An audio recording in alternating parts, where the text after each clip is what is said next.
नमस्कार, आप देख रहे हैं योर न्यू डायरेक्शन।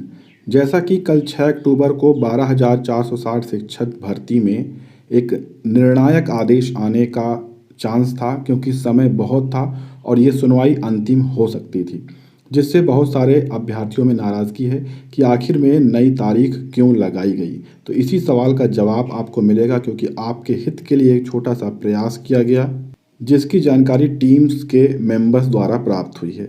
बताया है कि 22 मिनट लगभग बहस हुई है, जिसमें सबसे ज़्यादा उपेंद्र सर ने ही बहस की है।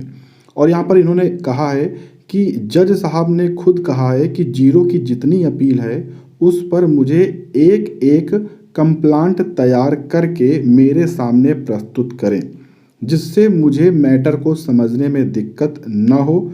तब उन्होंने पूछा कि आप हमें कितने दिन में ये दे सकते हैं, क्या आप लोग हमें एक हफ्ते में दे सकते हैं। ये जब उन्होंने कहा नहीं कि एक हफ्ते के बाद तारीख लग सकती थी, तब एजी सर ने कहा कि नहीं सर, आपको 28 तक दे सकते हैं, यानी 28 अक्टूबर तक। उन्होंने कहा क्योंकि अभी हमें दिल्ली जाना है, जिस पर उपेंद्र सर ने बोला कि हम 26 तक जमा कर देंगे।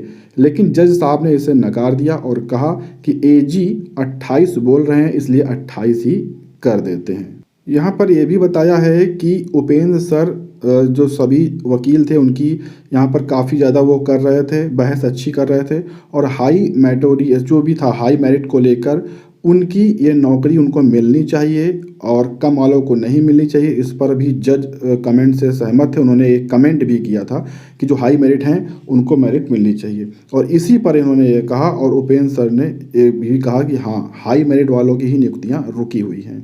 इसी के बाद जज साहब ने कहा कि चार्ट दर्शाकर विद प्रूफ दिखाया जाए कि किस प्रकार से हाई मेरिट के छात्र रुके हुए हैं। नेक्स्ट डेट पर फाइनल बहस की जाएगी।